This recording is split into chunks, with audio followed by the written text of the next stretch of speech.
Hello everyone, welcome back or welcome to my channel and day 19 I think of Vlogmas.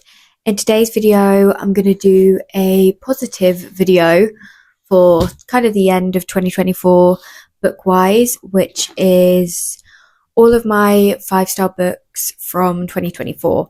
Now a little warning, well not warning but like note before I fully go into this video. This is about 6 months worth of reading because I got really back into reading halfway through 2024, which is when I started this channel. So if you're expecting loads and loads and loads of books to be 5 stars, there's actually not as many as you'd think. But considering it was only 6 months worth of reading, there's quite a good amount of 5-star books. But before we get into this video, make sure to leave a like and subscribe down below to get the rest of this Vlogmas journey, as well as all of the other videos that are going to be coming next year in 2025 and after Vlogmas, because I imagine I'll do some in December after Vlogmas is finished. I'm not going in like chronological order or anything, but I have all of my reviews on my laptop here that I'll read for you guys. There's a total of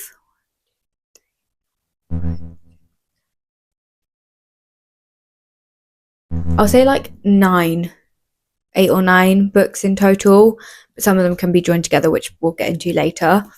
But like I said, it's not like in order on where I read them in the year, it's just the order that I found them on my Goodreads as related to the review that I put for them. So the first one is a physical book. So we're starting off with a physical book, which is House of Salt and Sorrows. I only got around to reading the first book. This is the first book in the Sisters of Salt series. I haven't got around to the third book, which is House of Roots and Ruin, I think. But this book was a really unique concept to me. It definitely reminded me like the plot of Barbie and the 12 Dancing Princesses, which I loved that movie growing up, which is why I loved this book so much, I think. It just gave me that like nostalgia to a certain point.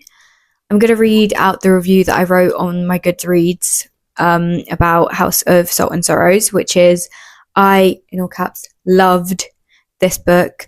The start was slow to get into the plot, understandably, as it's part of a series and also a fantasy mystery set in a mystical world, so you have to get familiarized with all the aspects of said world, which is true, and it's a fair point, and it's something I've found, at least in all fantasy books, is it definitely takes me a good 2-3 chapters to get fully immersed into the story, just because you have to get used to the fantasy world that it's set in.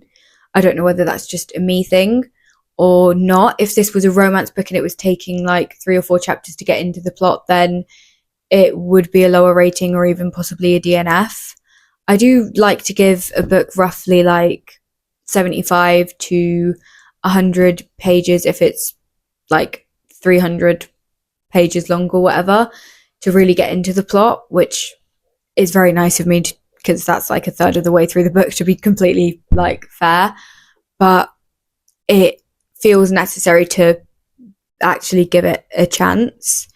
So with fantasies, I go into it knowing that for a good 2-3 chapters, I'm not going to get into the actual plot of this book that I'm reading or the world that I'm entering, because I need to get familiar with everything the world is about. Then I continued with, once that familiarization was complete, all I could do was turn page after page. The plot twists, the writing, the emotions, the angst brought in at the exact times when it was necessary, and on top of that, a glimpse into a growing romance. If only the start hadn't been as slow as it was, it could have been like a 6-star read, probably. But it wasn't, and it ended up being a 5-star. It's the second book of the series, is one of my most anticipated reads for 2025, and I think they might be working on a third book, which, if that happens, I would be very excited about that. But it's one, my sister was actually reading it before me. It's my sister's book, so I've remarked her place that she was up to in the book, so when she goes back to it, she can have that. Next book is Summer Romance, which is one I read on my Kindle, and it is, wow,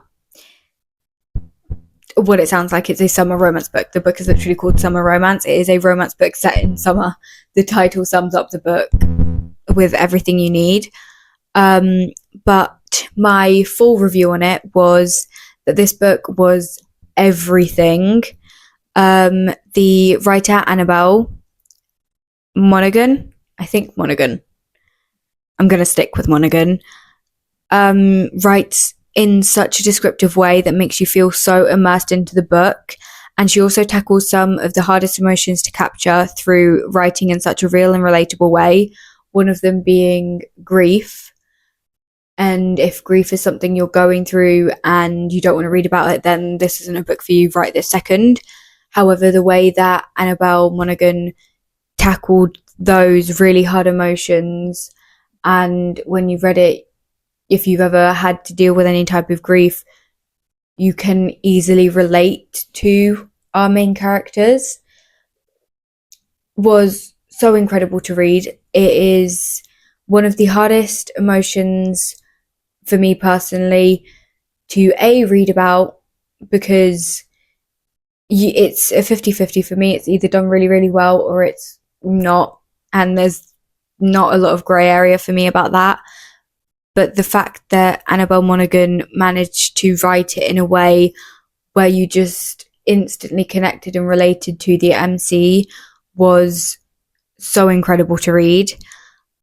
I also went on to say I was feeling every single emotion while reading this, and the banter between not only the two MCs but all of the characters in the book was executed perfectly. These reviews are going to kind of be on a similar wavelength. What? A similar wavelength. I think. Did I say it right the first time? I don't think I did. So if I don't think I did, I'm going to assume that I didn't say it correctly. But other people that I follow that are book content creators, they all rated this book pretty highly, which speaks all the types of volumes you need to know about a book, or at least for me, because I tend to follow people that have similar book taste to me, because I can discover books through them, and if I know if they enjoyed a book, I'm likely to enjoy it. So it's very telling of what type of story it is if people that I follow that have similar tastes to me also enjoy this book. I remember I read this obviously in the summer, and it was such a pleasant read in many different ways. The relationships that were built romantically between our MMC and our FMC was delightful to read about, but on the other hand, the relationships built with just everyone else that was in the book was almost found family-esque, but not exactly, because it's a standalone book. I'm pretty sure it's a standalone book. I'm just going to double check. Yeah, it's a standalone book. So for me, like, a found family trope is fully done when it's in some type of series. And so I couldn't say it's 100% a found family trope, but it has those kind of storylines and vibes to it. So if that's what you enjoy, this is definitely a book for you. The next one isn't necessarily one book. It's an entire book series, and I will stand by this. I will die on this hill. If you disagree, I'm sorry, we don't have the same vibes and tastes in reading, and that's fine. That's fine. You do you. I will do me. But is the Windy City series. Every single book in this series for me was roughly 5 stars. There was a couple of 4.5s, 4.75s mixed in there, but for me, the actual Windy City series is a 5-star book series. I think at least 2 of the 4 books that are out right now are 5 stars, and I feel like the one that's coming out next year, which is Rio's book, what was it called? Rewind It Back. I feel like it's probably also going to be a 5-star read for me. However, what I've read of the Windy City series, which is all of the 4 books that are currently available to us, have been very highly rated books. So for me, it is a 5-star book series. I don't really want to read out one specific review of like Caught Up or Mile High or something because it's specific to the book.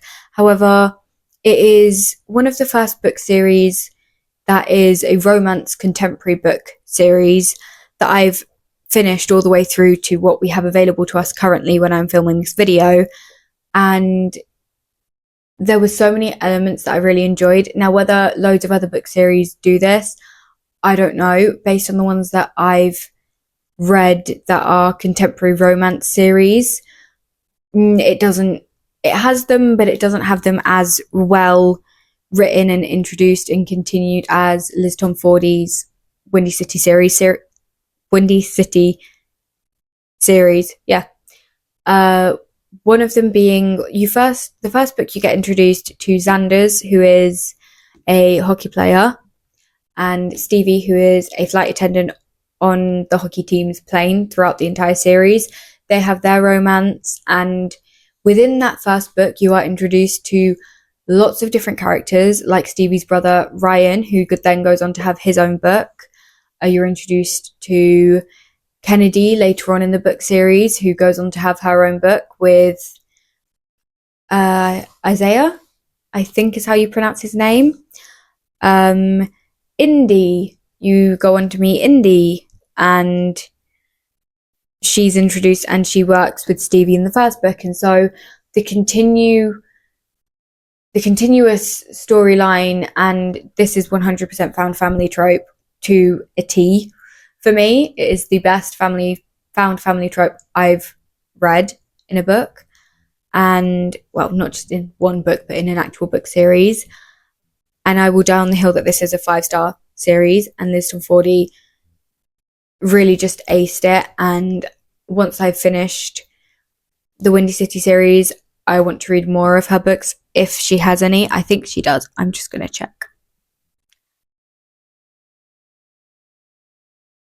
Oh yeah, she has the Selfish series as well, which I haven't read. So maybe I'll move on to that once I've finished the Windy City series. But yeah, 5-star series. So technically that is 4 books in one review. So it's about 12 books in total, but it's only one review. So I counted it as one because I think that's a fair thing to do. I wasn't going to sit here and read out each single review of all 4 books in this series because it just felt very long-winded and unnecessary to a certain extent, because I'm not going to focus on one book when the entire series is a 5-star series for me. The next is one that, before you read it, if you are sensitive about a lot of things, 100% check the trigger warnings for this book. It is an incredibly beautiful book, and not only incredibly beautiful, but incredibly detailed and gut-wrenching and sad to a certain extent. But it is The Way I Used to Be, which is another physical book I have. When I tell you, this book probably ruined my life in the best way ever, I mean it.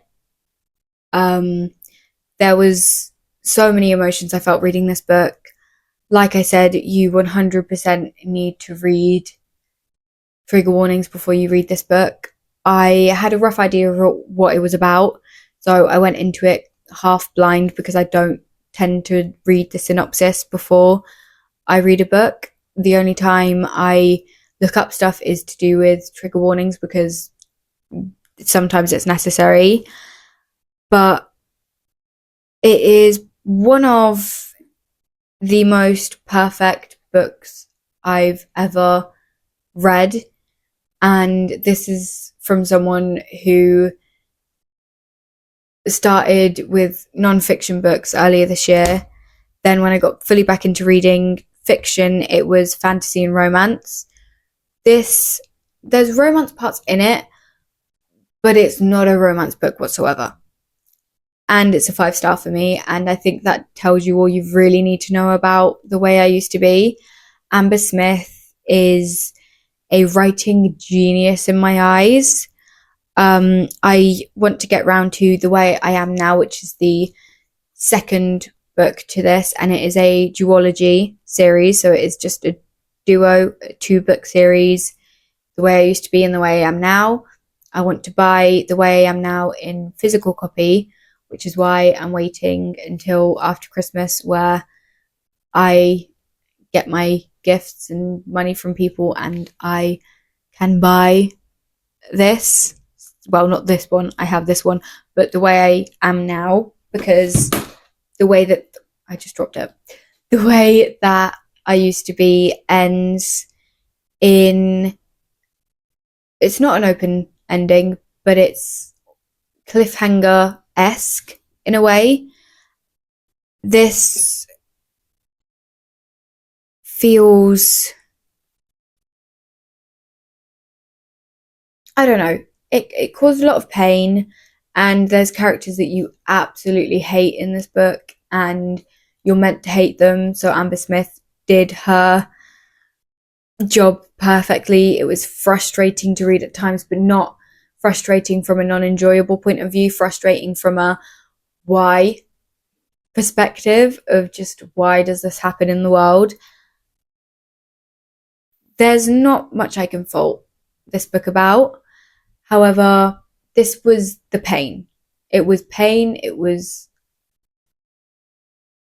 heartbreaking to read. And I think The Way I Am Now, based on how this finished, is almost the positive side of it, of healing. I mean, I don't know because I've not read it. I could be very wrong. But my prediction is that it is a healing book from everything that was mentioned in The Way I Used to Be. So I'm going to read the review I gave for The Way I Used to Be, and then we'll move on to the next book because I've rambled quite a bit about this book. So, like I said, I can't even explain how perfect this is. This has to be one of the most realistic, best written, and extremely honest pieces of literature that represents truthfully what can happen when an event leaves you with trauma. You don't deal with it, and then everything takes a fall from there. Amber Smith's writing was so good to the point where I never wanted to put it down, but at the same time I didn't want to pick it back up because I didn't want this story to end. The last few chapters were like a warm hug for anyone who has been through something similar or the same situation as our main character Eden. Undoubtedly a 5-star book. Just no doubt in my mind whatsoever. The next one, on a similar line, but nothing traumatic necessarily happens. I say necessarily because certain things are mentioned, but not to the extent where it's like trauma. I don't know. It's hard to explain. But it is The Midnight Library by Matt Haig. I picked this book up by chance, literally by chance, by coincidence, by fate, maybe, who knows. I picked it up because I did a reading challenge thing for my channel, and I had all of these titles in a mug and I mixed it around and I was picking them out, and I picked out The Midnight Library by Matt Haig, and I almost feel like it was destined because it did change my perspective on many things. It's one that I will recommend to everyone I know and everyone watching this video. Recommend it to everyone you know. because it just really puts so much into perspective. The book starts with, it does start dark. Like, the book does start dark, and I will warn you about that. It starts very dark, but it was truly amazing. The review I wrote for it was, the entire concept had me curious. I've never read a book like this until now. There are emotions in all the right places and such variety of how each emotion can be so different in each scenario. This book filled me with so much, and I read it at a time where I think I really needed to read it the most. Funny how life works, huh? It truly is. Random coincidence. There were literally no faults in this book. So many quotes and lines in this book that had me contemplating my own life, mistakes I've made, regrets I have, big and small, and how as long as we learn and grow from them, our lives can be truly changed and not that bad. 5-star, made me really contemplate life. Really contemplate everything. It puts so much into perspective, and I recommend for every single person to read this book because it is just everything. It's perfect. I loved it. The next one is another series, and it is the Crowns of Nyxia series. I talk about this series a lot, I will admit. I've read the 3 books, so The Serpent and Wings of Night, Ashes and the Star-Cursed King, and The Songbird and the Heart of Stone. I've read all of those books. There are like the mini novels in between. I haven't read them. I might read them at some point, but I haven't read them. This, again, is another 5-star series for me. It was actually one of the first romantasy books I picked up, and I can't remember why I picked it up. I don't know whether I discovered it or whether it again was a randomized type of thing that I found through a challenge or whatever, but I found it and I love it, and I'm obsessed with this series. Each book is very different, but similar to the Windy City series, all of the characters are mentioned at least, if not within present, every single book, which is really enjoyable to read about because I love those little reminders that those characters are still there, and you get to hear, if not really like immerse yourself back into what they're doing, if the book's not based on those specific characters, but they're still around. But the one I'm going to talk about the most in the Crowns of Nyxia series is The Serpent and the Wings of Night, which is book 1 in the series, because it's the first one that I read. It's what introduced me to the series, and it was such a unique concept for me to be introduced to. It had nostalgia in it based on what it reminded me of, but it also was so incredibly new at the same time. So I wrote, this book was everything. It might be because I hit a spot of nostalgia for me, mixing the vibes of Vampire Diaries with Hunger Games / Harry Potter and the Goblet of Fire. If you know, you know. If you don't, I don't want to give too much away about this book. The romance drizzled throughout the book, the plot twist, the characters, the writing, everything was perfect for me in my reading experience. I've already, well, at that point, I'd downloaded the second book onto my Kindle, and I literally could not put this book down unless I was forced to. So excited to see where the story goes and continues. I think based on my review, it's predictable. I mean, obviously in this video, it's extremely predictable because it's all of my 5-star reads from 2024. So you know it's going to be 5 stars. But I stand with my statement. I'm excited to see where the story goes from here, because the next book, which is book 4 in the series, I don't know whether it's coming out next year in 2026, but there is a 4th book in the series. However, I don't know if I can wait that long, so I might end up reading the like mini books in between. I just hope I enjoy them as much as I did the actual full-on books. Now, the last 2 are both physical books. I have them here in front of me. And one of them I'm going to talk about and read my review for, and the other one I'm not. I'm just going to leave it with a mention because it is a slight spoiler for an upcoming video I have. that will be happening and releasing in the future, hopefully before the end of 2024, if not in 2025, one of the first videos in 2025. But we'll start with the one that I can actually talk about and give the full-on review for, which is a book that took me way too long to actually get to, The 7 Husbands of Evelyn Hugo. I wanted to read this book in quarantine. I had it in my mind I would read this book in quarantine. I read it this year, about 4 or 5 years on from when I actually wanted to read it. But my sister actually bought this one for me. I think, is this one of the ones? Yeah, this is one of the ones she brought back for me from Portugal. And she bought it from the oldest bookshop in the world, which is in Portugal.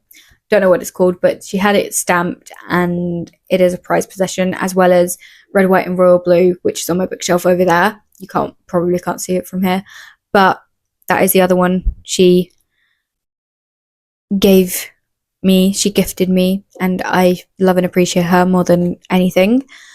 But this book, I almost feel like it deserves 6 stars rather than 5 stars. That is how strongly I feel about this book.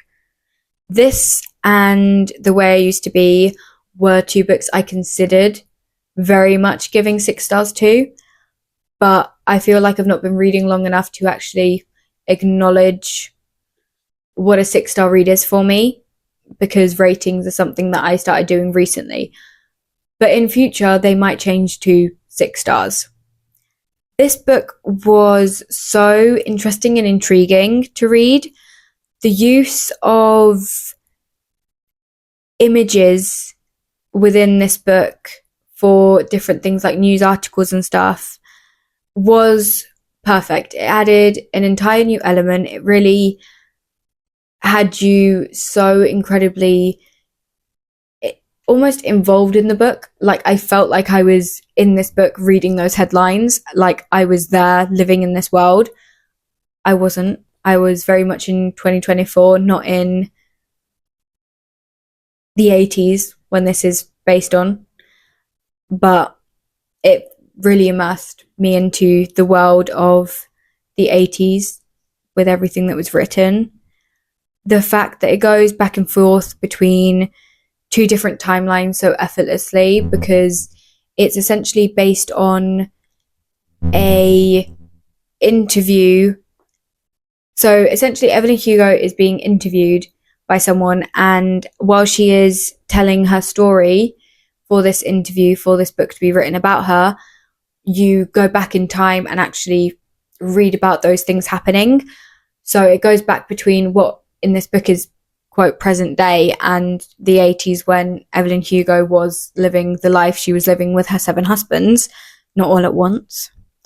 The old Hollywood setting, loved it, made me want to watch old Hollywood films, and I will get round to them.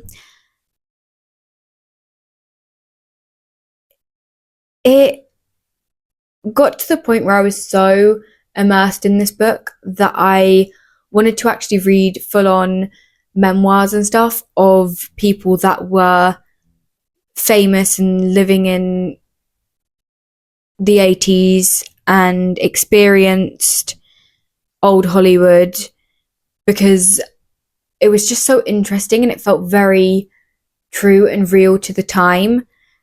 And it really made me want to pick up some like non-fiction books around this time from people that were famous and wrote memoirs.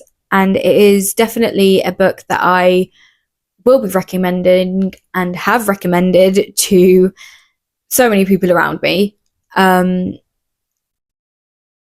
I don't want to give too much away, because there's probably things in this book that if you haven't read it, you want to experience, because I would give anything to be able to read this book for the first time ever again. But I can't, unfortunately. But I do have quite a lot of tabs on the side of this book, and it's a testament to how much I very much enjoyed it.